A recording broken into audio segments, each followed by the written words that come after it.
Imam Hussein TV 3 wants to improve their content to ensure that we meet our goal, which is to encourage, inform and educate the Shia around the world about the teachings from the holy household, the Ahlul Bayt. For us to do this, we need your help. Complete our survey and tell us which programs you like, what you like to see more of and what we could do better.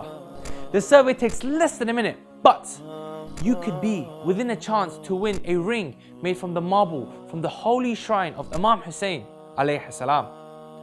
Imam Hussein TV 3, your gateway to Karbala.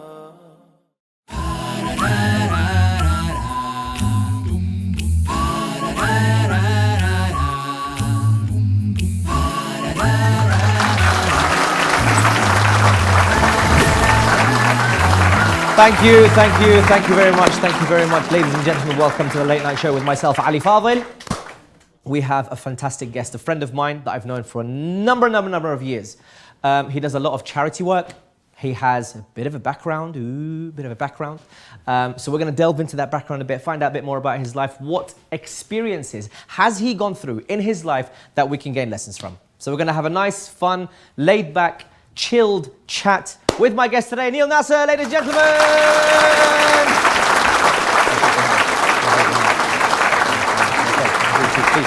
Please take a seat.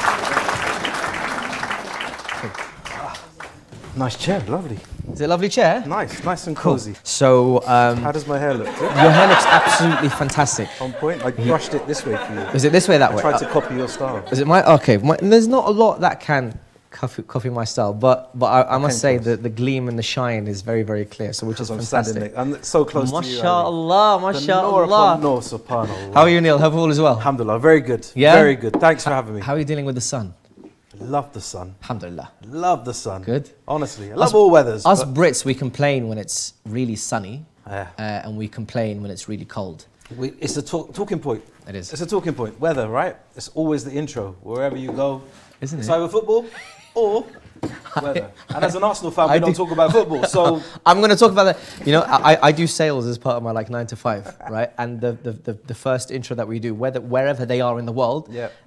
if they say how are you back, then I'll say yeah, it's great. The weather is doing fine. That's my go-to when it comes to go-to, right? So sorry, I had to. It's that comfort zone, isn't it? It's Yeah. that comfort zone. What's People the weather feel like like? they want to talk about the weather, but it's all good. It's all good. Alhamdulillah. Cool. So, Neil, yeah, look, the whole idea is to find out just a bit more about your life. So let's start off by understanding who is Neil Nasser. Wow. Neil Nasser. Neil Nasser. I am I like Neil Nasser. Nasser. Yeah. I don't know. Some of my family members call it Nasser. Some say Nasser. I don't know really. Who am I? So, born of mixed heritage. Okay. Yep. Father's a Khoja. Was a Khoja. My mother's English. Oh, Yeah. mashallah. Born in the mid-70s Okay. into this household. Kind of had a very interesting life. Qualified from the University of Life. Good. With a master's and PhD, I can tell you that. In life. Yeah, that's about the only master's and PhD that I have. Okay. Whereabouts did you grow up? I grew up in Gloucester, which is near M5, All right, I know towards M1. Bristol. You know where the Bristol is? Bristol, Whoa, that's near Birmingham. Wales, isn't it? Yeah, kind of near to Cardiff, Wales, just on over the border a little bit. Okay, cool. Yeah, country boy. Glouceder. I'm a bit of a country boy. So like, you are. So you're what do quite I- posh then. No? Me? I don't know anything about. Gloucester's like rugby city. It's a rugby city, basically. Don't talk about football there. It's all about rugby, right? See these shoulders, man. Who's like, their local team when it comes to? Did you support any rugby teams? Gloucester. Yeah, Has to be, right? Just for you American viewers, rugby is probably what you would know as football. Yeah.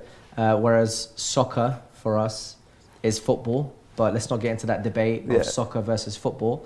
Well, rugby is like American football without the pads, right? Yes. And one team does the defending and the attacking. Yeah, but theirs is much more kind of like intense and grippy. Grippy. You got to really hold on to someone. And we just use our heads and elbows. And British thing, isn't it? yeah, exactly. Hardcore. Okay, so you grew up in Gloucester. What was it like? It was an interesting upbringing. We grew up there. There was we had a small family that were there. A lot of people after the after the revolution in Africa. A lot of my father's family kind of dispersed all around the world, and my uncle was one of the first ones to go to the UK, and he ended up in Gloucester. Why not London? He got a college placement in Gloucester. I see. So then the whole family kind of followed, and they all lived in one house, etc., etc. Khajas love to be part of like a community, like a close-knit community. So was there more families or just your family? Just a few. There was a few, but not many. Not many. My family's big, so my dad's side is big, so that's a community in itself. Yeah. So growing up in Gloucester was an interesting mix of people. It's a small city, which I came to outgrow very quickly as I got older. Okay. Yeah. So when you say outgrow, what was your childhood like then? Childhood was good. It's growing up in the country had that sense of freedom, but coming to that sense of realization that I don't really fit in.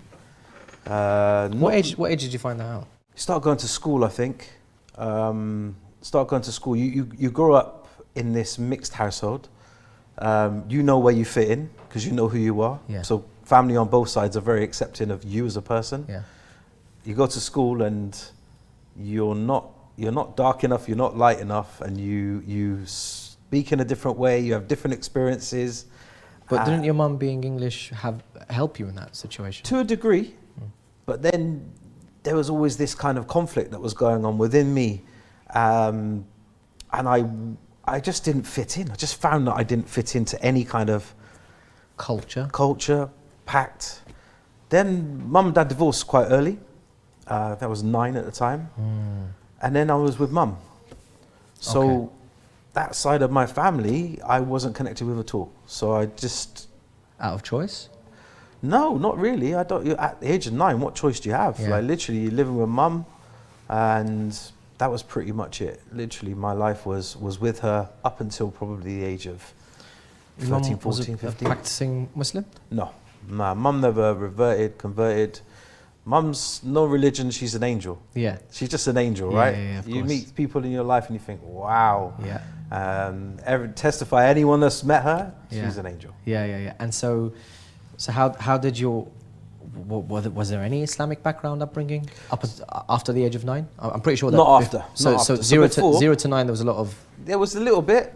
We used to all kind of gather as a family above my uncle's shop. Okay. And we'd have majalis, but it'd be in Urdu. I didn't understand a word of it. I didn't know what on earth was going on. I used to sit there and all of a sudden everyone's crying. Wow. And I like, what happened? We'd just gone from 0 to tears and I never knew what was happening. Went to madrasa, tried teaching me the alphabet. Arabic alphabet? Wow. But never stuck, never got to grips with it. After the age of 9, there was none of that. So I didn't understand anything at all. So when did you start understanding any of that? Or was that for another time? No, I think I was trying to work out the other day, it's close to a decade now that I've come to the path, if you like. So a good, 30 years? Good. I'm 46 now, so yeah. Wow, even more than 30 years then. Yeah. My maths is horrible, by the way. Anyone who knows me, absolutely horrible. I just guesstimate. Yeah. So about the age of 35 was when I started to practice or whatever. Practice. So when I was born, I had Shahada read in my ear. You know, all the practices that needed to happen to make me a Muslim, but just never practiced as a Muslim. Dad was never religious. Yeah. So it was just like... So there was a massive Islamic vacuum. Yeah. For a good 35, or however many years, 30 plus years. Yeah, I would say Islamic in terms of the practices, but in terms of the morality, the humanity of it. That came from your mum. Yeah, gosh, 100%. man. Mum would just give everything. You know, you'd see it. You'd see it all the time. 100%. You know, mum would have like a queue of people outside we lived on an estate. So mum would just have a queue of people outside her house. We had a soda stream. I even know you probably don't remember what. Take water, put a bit of fizz in it, get busy with the fizzy. Soda stream. Can make Coca-Cola, Fanta, all these things. Yeah, your age is really showing right now because I have no clue what a soda stream is. So we had this soda stream and we'd have like ice pops and things like that. Ice pops, ice pops. I can. Yeah. Mum was like, just ultra generous with the neighbours, with everyone around. So did your neighbours know of your Islamic background, or was that not even mentioned at all? I think they did, to a degree. Oh, they did. To a degree, I witnessed living in quite a small town. I witnessed racism towards my dad I can remember a couple of incidences on the estate. Really? Yeah, you know, you see this. You're living in a small town, very rural. People are countrified in that way, and they weren't very accepted. Was it multicultural in the sense of the different religions There there? was different cultures, there was different religions, but predominantly it's of a Caucasian society, I would say. It's changed now. It's like, go there, it's so multicultural, it's phenomenal. Yeah. So just going back to being a kid, away from the whole Islamic stuff and the non-Islamic stuff, but you being a kid, as in you're innocent from all of the political, religious views, whatever it is that's going on above you. Being a kid, you just want to have fun. You want to spend time with the kids. What were you like as a kid? Adventurous, kind of more reserved in your books, outside? More reserved. I was quite a shy kid. Really? My confidence was knocked, I think, from the divorce, and I think that really took a bit of an impact on me. Trying to find my way in life, always kind of looking for a bit of a father figure. You know, alhamdulillah, I had some good friends. Still got the good friends from my childhood. Yeah. You know, from different religions, different backgrounds, different ethnicities. And was quite reserved, quite shy in that respect. Okay. Sort of coming to my own sort of late teens. Yeah. Started to find my own feet, who I am. But a little bit adventurous, you know. What did you find? Huh? What did you find? As in, you said I found my feet. What did you find? I found who I am as a person, I think. Started to understand who I was as a person. Fell in love with you know, my other part of my life, the other chapter of my book, I suppose. Okay. And that was hip hop. You know, oh, right. Hip hop plays. I thought it was a female, but you went. No. Well, hip hop is classed as a female. You know, if anybody. Well, not promoting music. You said my other half. I'm like, oh, okay, how cute. That was a big part of my life. Yeah. You know, hip hop. Coming probably from the age of 14, 15. Okay. You know, and you're talking early 80s, All right. mid 80s, early 90s. It was just a massive. So way before Backstreet Boys. In that, yeah, that's 90s, right? If you can class Backstreet Boys as hip hop. I don't know. God bless Again, you. this is not. I'm talking like Curtis Blow, Africa Bambaataa, Zulu Nation, Run DMC. You know, the founding forefathers of this culture, which was about stopping the violence movement, and bringing peace, love, unity, and knowledge to people. Okay, yeah, and that's what I was really into, really deeply into. Started off, so we lived on an estate, as I said, little piece of Lido in the front of the garden. What's a Lido? Lido's a bit of like material you put in your kitchen. Oh, okay. Yeah, but it was slippery, so you could backspin on it, and you could try and break dance. What's a backspin? Oh, backspin. As Backspin, in, oh, yeah, try right, and break dancing. dance on Okay, it. cool, We had one tape called Breakdance You Could Do It, which had a massive poster in it of all these little maneuvers, and that was it. Like literally, we spent our summer days. Give us a spin. What now? Yeah. God, 46. I just told you my age, man. These knees are not good. Allahu Akbar. What's wrong with you, bro? What happened to your knees? Age, Habibi. Oh, so just say so. I know you're still in your like 20s, bro, but it will happen to you one day. I've just started my 30s. Wow. But thank you for the compliment. I appreciate it. No, but congratulations. Welcome to the 30s. Okay, so tell us about. You seem to be interested in sports, music, hip hop. So tell us more about the sports. I'm very interested in that. So we'll talk about Arsenal in a second. Because I really want to talk about Arsenal. We don't want to talk about Arsenal. But leave that part for another day, Habibi. So tell us about sports. What kind of sports are we into? Heavily into martial arts. Like, oh wow. Martial arts was my thing. Football, I want to kick it that way, it goes that way. I want to run, everyone's running past me. I was never any good at football. Like all the kids were good at it. But you have a lot of knowledge about football.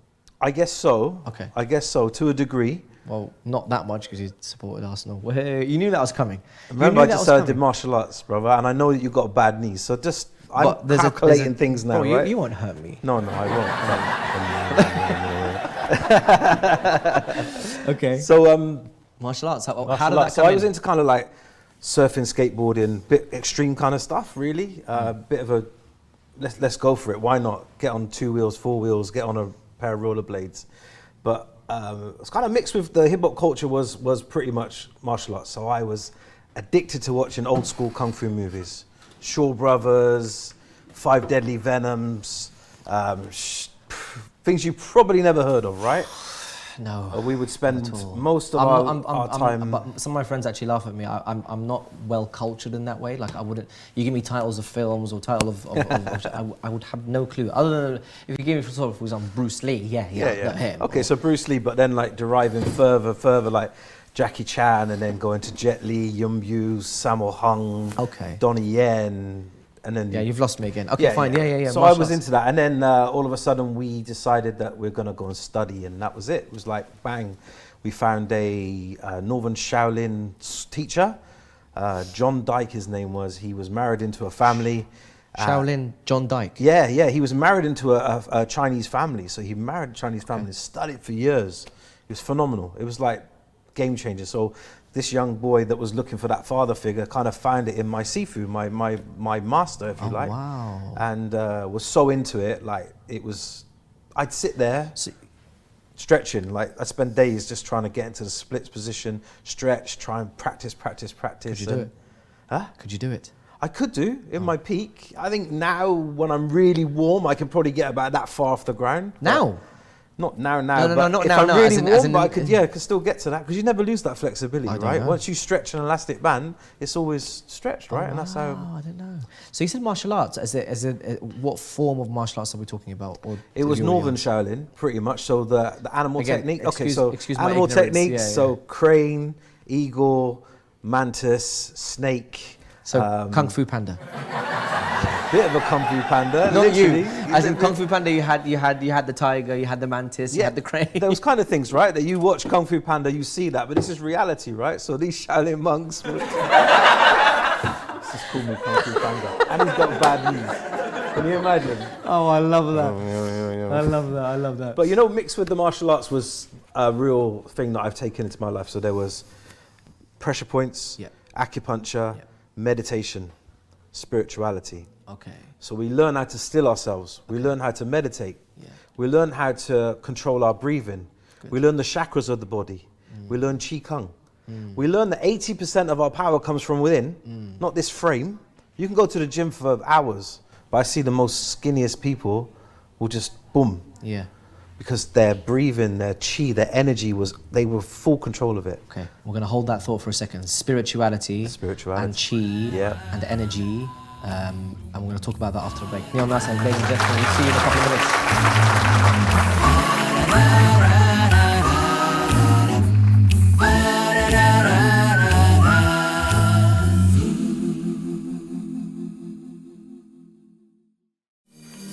Herat, Afghanistan. In a dimly lit room, a young mother despairingly kindles a lantern. Casting a warm, flickering glow across the room, her eager children await their first meal. With her limited supply of food, she prepares a simple dinner for her family. Hope, unity, and love in the face of adversity fill the air as they gather together in this fleeting moment, unaware of what tomorrow will bring. Mommy, I'm freezing. Me too, darling. Have some water.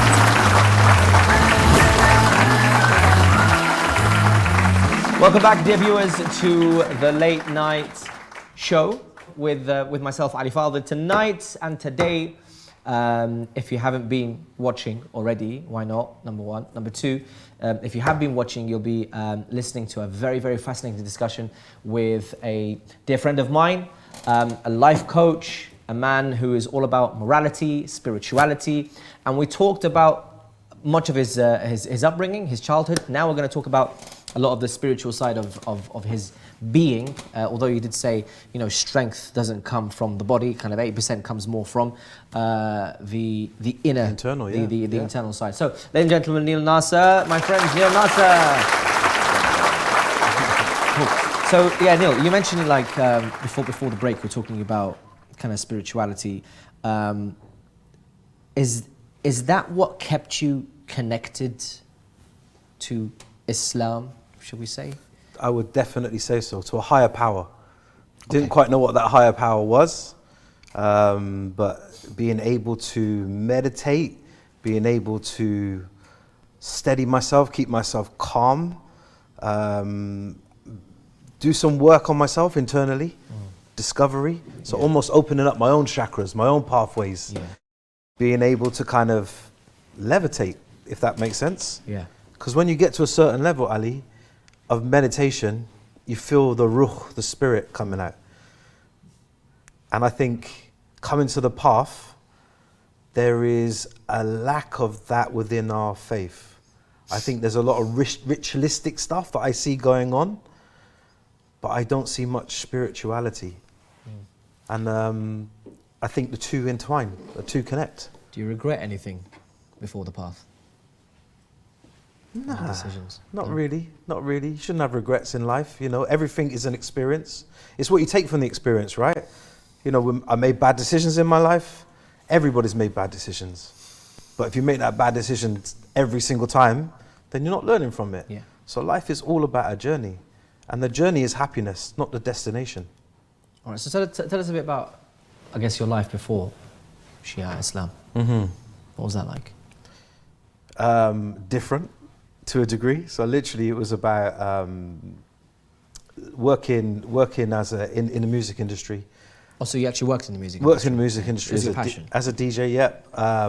My full-time job was working in social housing, so I always had a job. I was a provider, so a father, I needed to provide. Okay. So I worked in a lot of local authorities. I taught very well, so I worked in customer service, worked my way up to become a head of customer service for a housing association. But alongside that was always about my passion about music. So until my son was born, I would be out. I'd be DJing, clubs, venues, wherever, maybe for artists. I've done all sorts.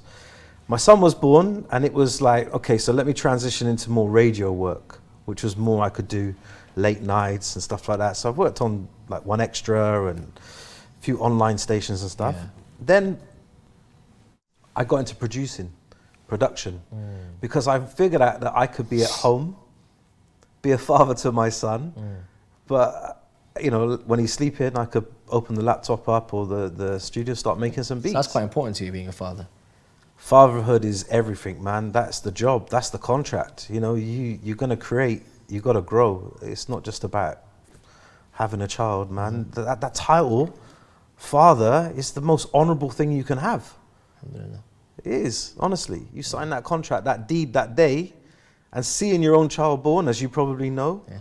If you do not know that point is like the meaning of life right there, because two people come together and create a human being. Yeah. And that's that light bulb moment, right? When he came out, you gotta hustle hard, man. I mean, some parents find their feet maybe 2-3 years later. They're not really ready for that step, but maybe they find it later, that light bulb. You know, in terms of the past life, I know that you're saying that, yeah, look, there's no regrets, and of course, it's the experience and what you learn from your experience.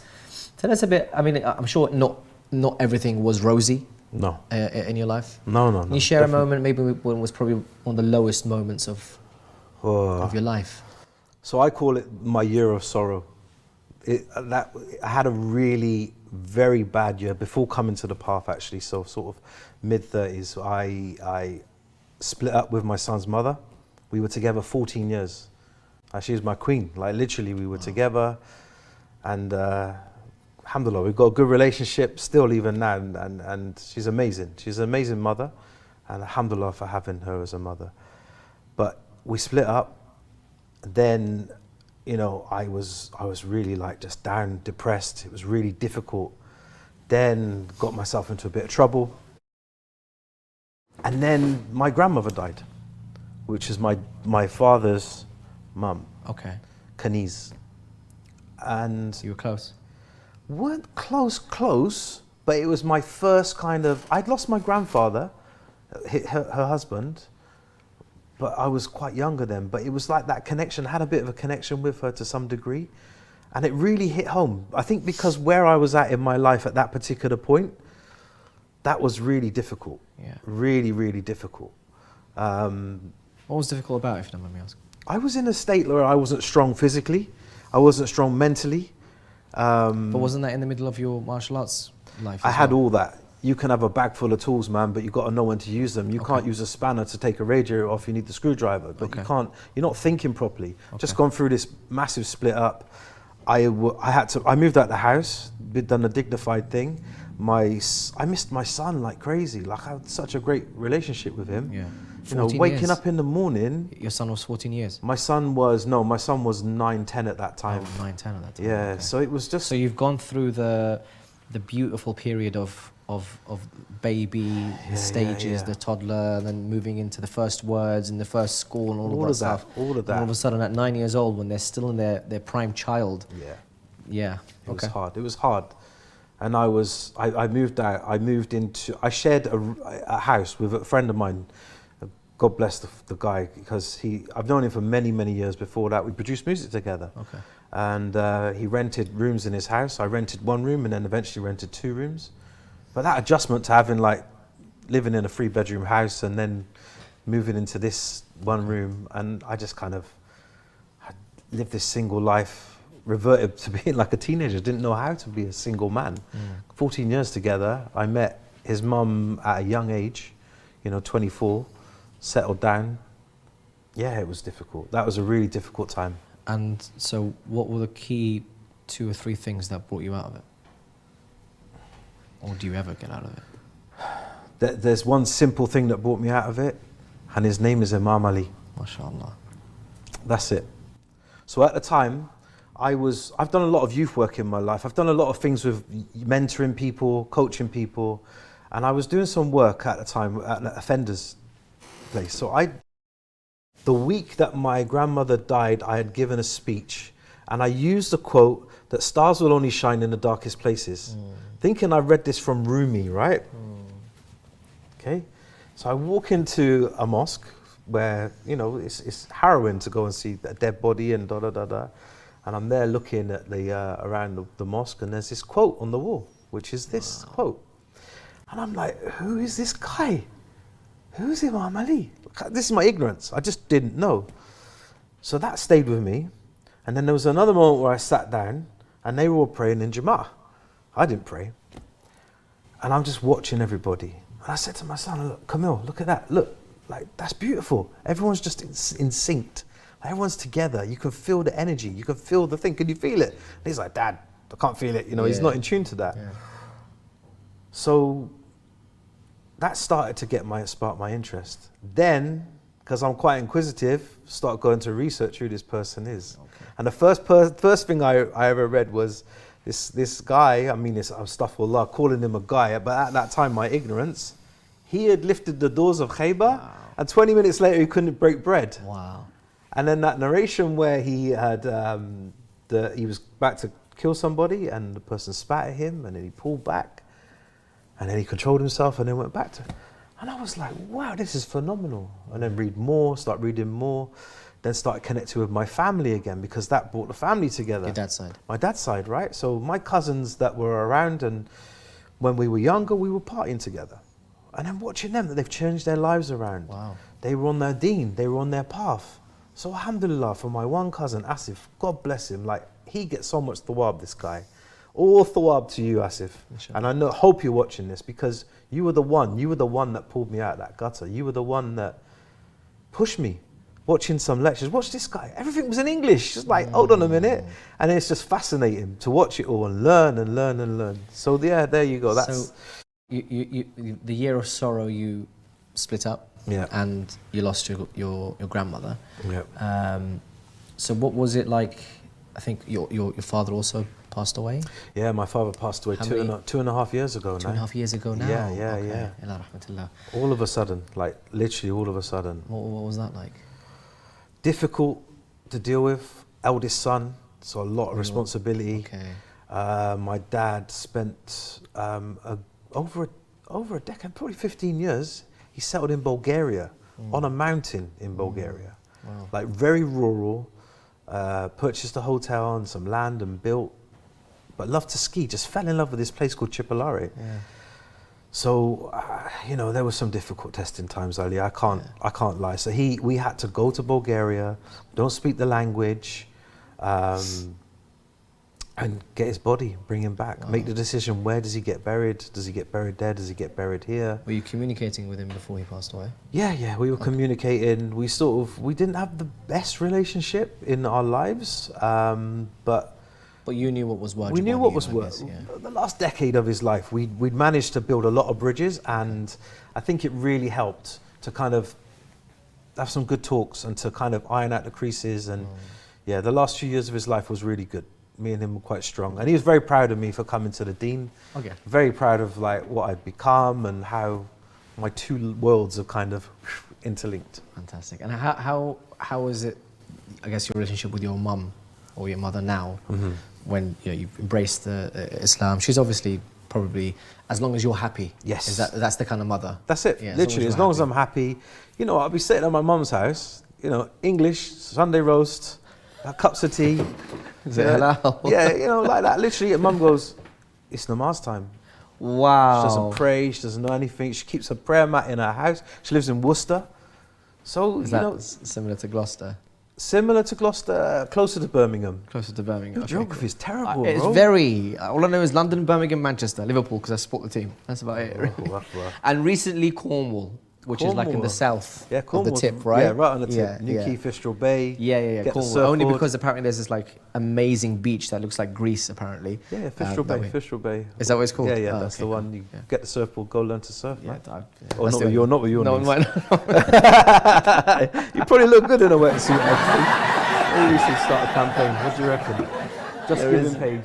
No way in hell. Get Ellie Fuddle to recite on a surfboard. Well, look, on a lighter note, we've dug out a couple of photos of you. So there is a wacky side to you, isn't there? Oh yeah, 100%, man. And so if you look on the on your screen, so who's that and who's that?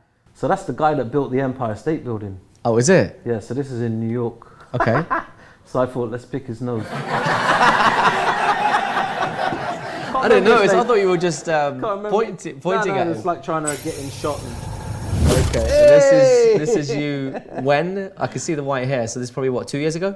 Yeah, maybe. It's a good classic. It's a good classic. So JVC. It's a JVC, man. It's a retro one. It's not an original. Yeah. I can see that. So these are the JVC of the time. Oh, wow! This there is we amazing. Go. So that's Asif. I was just about to say, which one's Asif? Asif Musa. Yeah. And Majid. They're both my cousins. Well, they're second cousins to me. What in the world happened to you? What did you do to yourself? Nothing. Clean shaven. That's how I looked, man. That's how I looked. You look like Uncle Baxter. Uncle Fester. Is that Uncle Fester?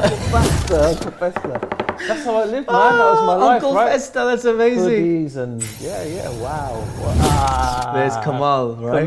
Camille, there he is, man. I'm all over the place. Where is that? I don't know where that is. That's probably on the London, what do you call it? The carriage West cart? Ham? Yeah, you know when you go over what they call carriage cart things? Yeah. You go from Greenwich to wherever it is. Yeah. Wow, that's my boy. That's good my memories, huh? So, on a lighter note, we asked your boy to give us some good memories Hey, there he is, the legend, the one, the only. Yeah. Some good memories of you guys, because you did mention skiing and all that. So yeah, he's got a couple of memories, some good memories of you skiing. So let's play the video, guys. One of my favourite memories with my dad was when we were on holiday in Wales, and I was about 4 or 5 years old, and I was going down the flume in the water park by myself, and I didn't really know how to sit in a flume properly, so I ended up getting stuck in the middle. But luckily, my dad was sliding down right behind me, and nobody knew that I was stuck in the middle. So I was, and then I just heard a loud noise, and it happened to be my dad coming down the flume at speed. And he just shouted, "Cammy!" and then he grabbed me and pulled me all the way down the flume with him, and then we splashed into the pool. And the same thing happened in Bulgaria, only this time with skiing, where I ended up going on the sled and ended up in a pizza shop because I did not know how to sled. I was around the same age, and of course again my dad chased straight after me and got me. fantastic. That's Cammy. That's Cammy, right? Camille, yeah. Camille. Camille Anthony Nasser. What's he doing now? He's studying. Okay. He's at uni. Bright kid. Wallah, he doesn't get it from me. He is clever, man. He's always been into kind of airplanes, engineering, trains, transport, studying engineering at Warwick. Fantastic, mashallah. Alhamdulillah, kid got into a great grammar school. First got year? into a great, first year. Oh, brilliant. He's doing really well, really well. Really proud of him. And you're always in and around. Yeah, always. What? Just before we go to the break, what's the #1 tip that you can give for fathers and young adults, especially when they're going the transition between, I guess, college and uni in that first year of uni? What's the top tip maybe that you can give from your experience? Understand that they're human beings, right? They formulate their own opinions, their own minds. Work with them, don't work against them. Like, look at their qualities, what do they have, and try to give them that betterment, try to steer them in that direction the best way. It's not about pushing them in a certain way. Step back a bit, look at the holistic view of what your child is and try to fit the two together. Cool. Yeah, it's all about nurturing. Because it's difficult, because you sometimes feel like they're on a certain path of that passion maybe, and you feel like, well, no, I know you can do better, and I know if you take this route, although it's indirectly pushing, but if you take this route, it might be better, and there's no subtle way of understanding what is it about that person that I should understand. What is it that they like? What is it that they don't like? What is their passion? Because if they're not going to go for something that's their passion, then they're probably not going to succeed in it as much. True. You know, Kamal's 19. I spent 19 years with the kid. MashaAllah. I pretty much know him inside out, what makes him tick, what he's all about. Fantastic. And you spend all that time with your children. If you don't know them by the time they get to that certain age, then what are you doing? Yeah. Sorry to be blunt. So that's the message to the dear audience. Know your kids. Inshallah, when you are blessed with kids, know your kids. By the age of 19, if you don't know them, what are you doing in life? What are you doing in life? There you go. We're going to go to another small break. After that, we've got a couple of games that we're going to spring on Neil. And we'll talk about the high stuff. So join us after the break, couple of minutes. Thank you.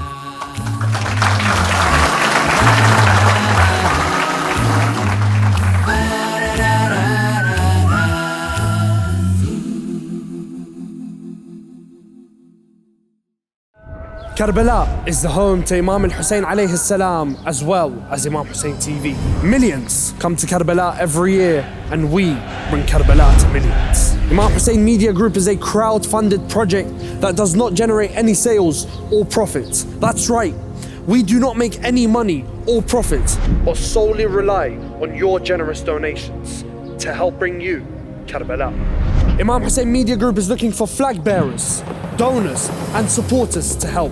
We are looking for 1,000 people to donate just £14 a month in honour of the 14 infallibles. With the help of our 1,000 partners, Imam Hussein TV 3 can maintain its monthly costs, as well as continuing to spread this sacred message. So many of our viewers depend on us in order to learn, understand and connect with the Ahlul Bayt alayhimus salam.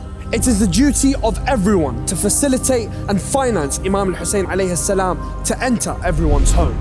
Become a partner now by going on www.imamhussein3.tv/donate, or alternatively call us or WhatsApp us on +44 939 917 163 or +964 774 067 1837. Imam Hussein TV, your gateway to Karbala.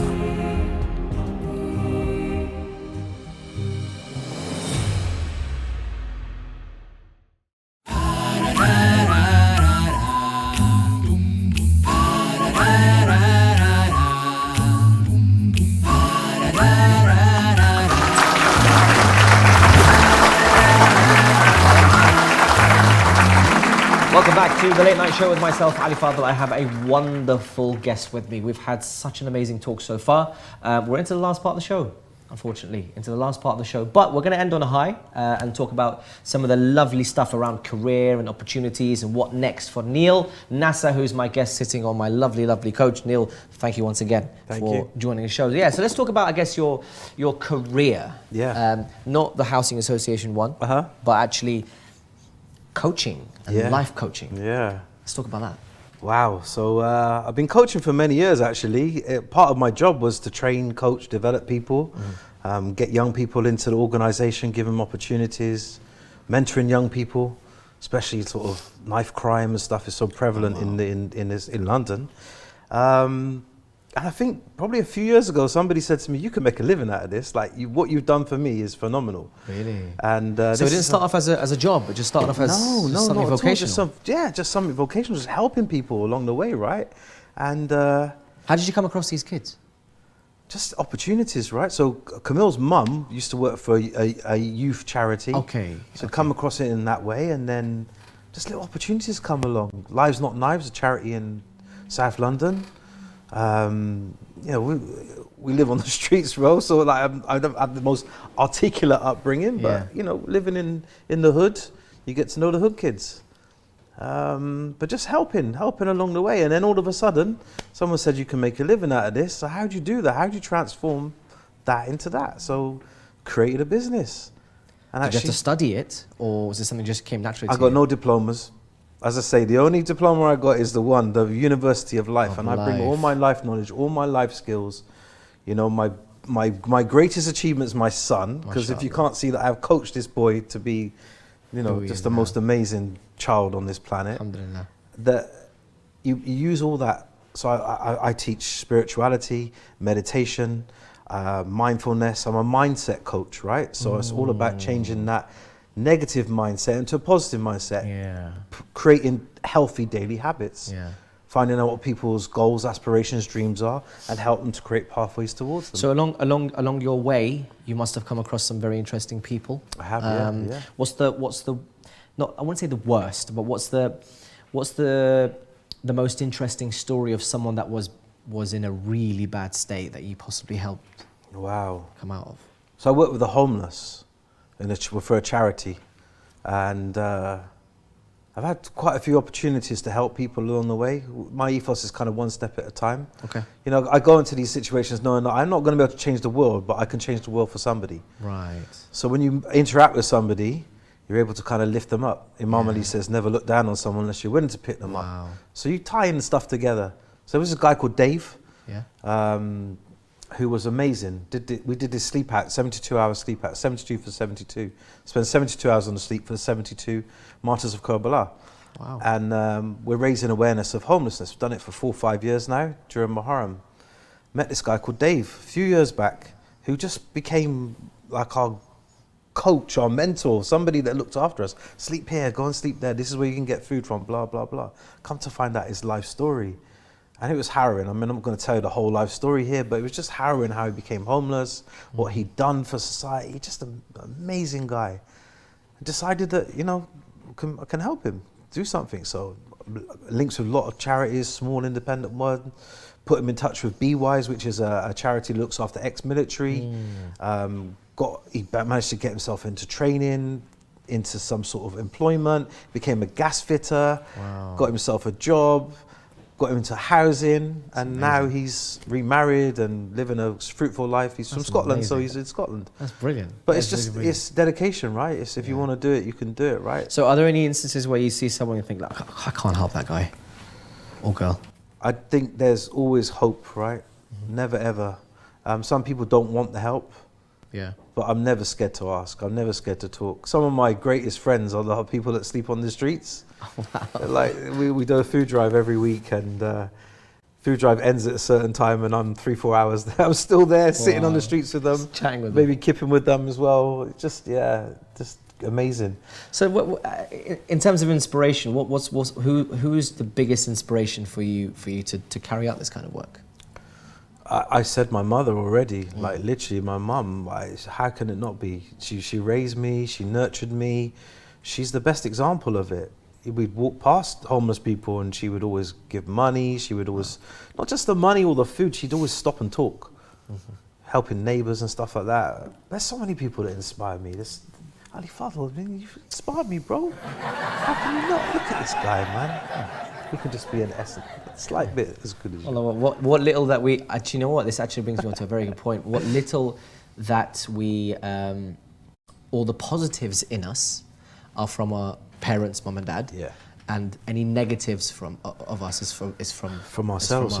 Yeah. So amazing. Alhamdulillah, whatever positive that you see is from the upbringing of my parents, grandparents, family members. Alhamdulillah, shukran. Anyway, on that note, we have I'm going to put you on the spot here. Okay. Because we have a bit of a game to keep you occupied. Okay. Now we're going to have a bit of fun. Neil, I'm going to whip out my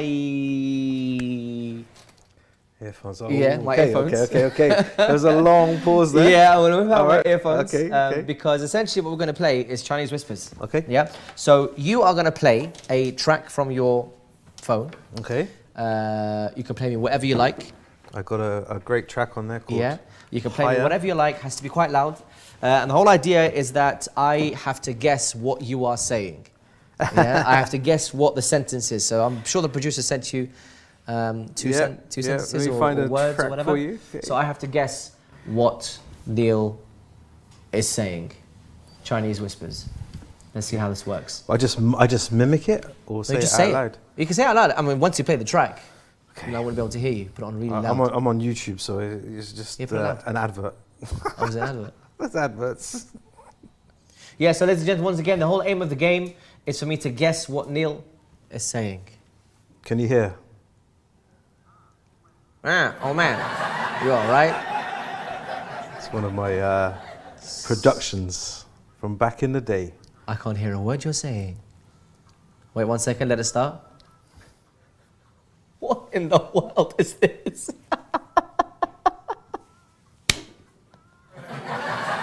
What am I listening to right now? I'm educating you, brother. Okay, I can't hear a word you're saying. Okay, you can say the sentence now.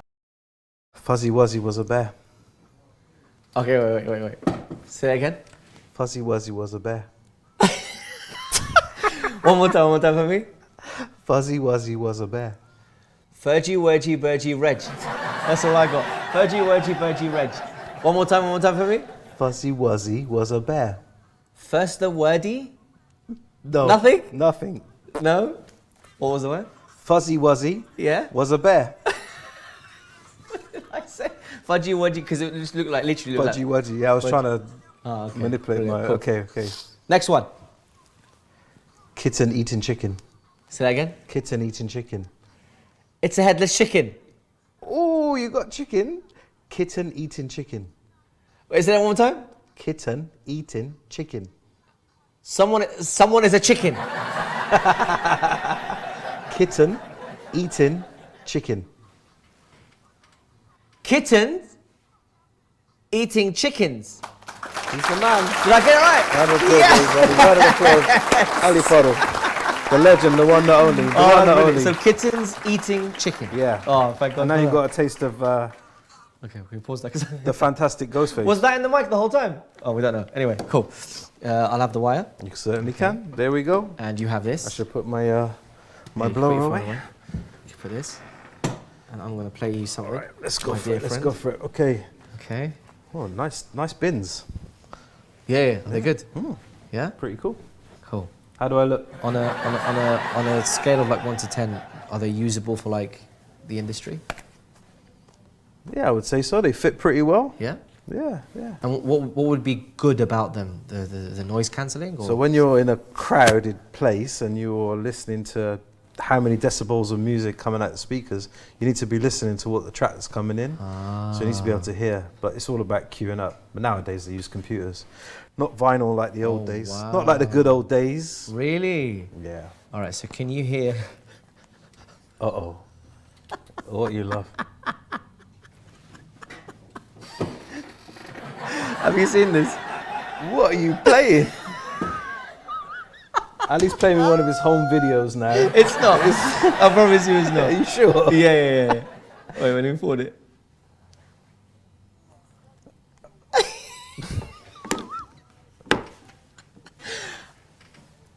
Wait. I'll tell you what this is later, yeah? Okay. I'll tell you what this is later. Okay. Put it back on your ears. Okay, are you ready? Okay, cool. 6 sticky skeletons. Again? 6 sticky skeletons. Tick, tick. tick-tock. No. I'll say it again. 6 sticky skeletons. 6 skitty.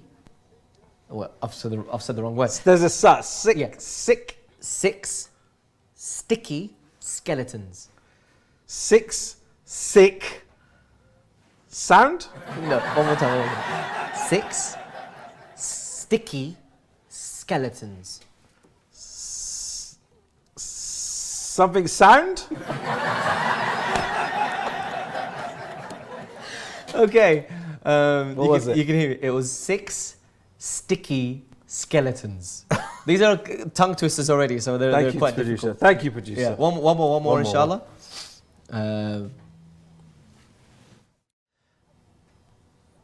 Red lorry, yellow lorry. Red lorry. Red lorry, yellow lorry. That's a British culture with you. Well done. Brilliant. What did you have me listening to? Please, honestly, can we talk about Ali Fadl's music selection?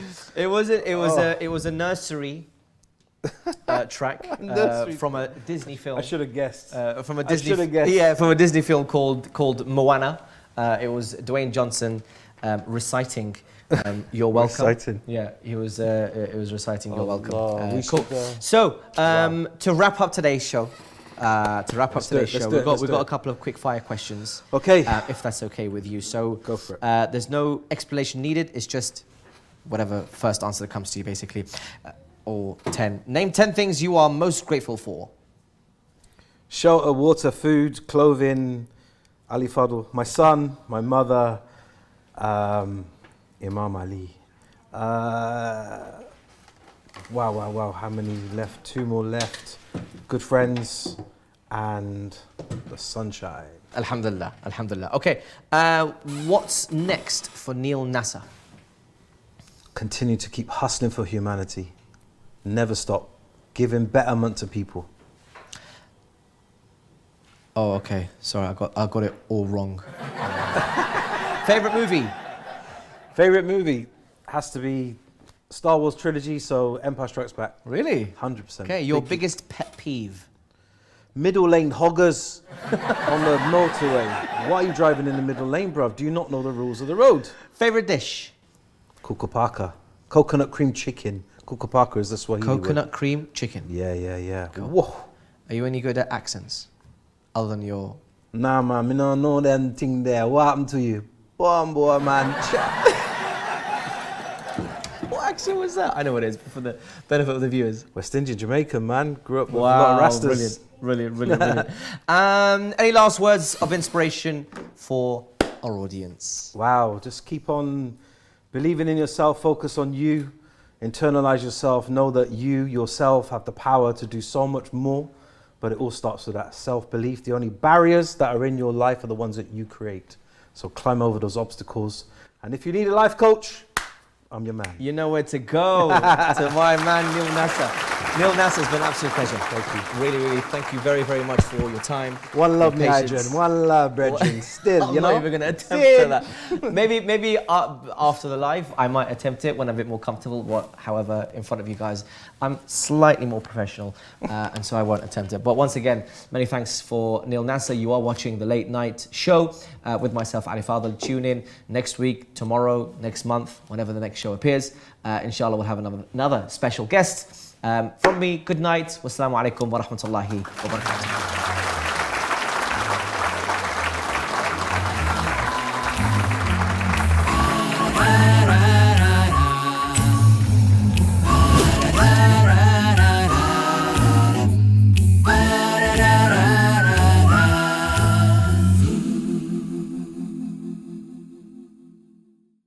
Imam Hussein TV 3 wants to improve their content to ensure that we meet our goal, which is to encourage, inform and educate the Shia around the world about the teachings from the holy household, the Ahlul Bayt. For us to do this, we need your help. Complete our survey and tell us which programs you like, what you like to see more of and what we could do better.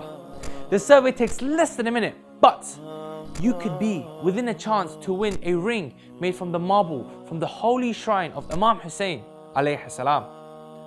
Imam Hussein TV 3, your gateway to Karbala.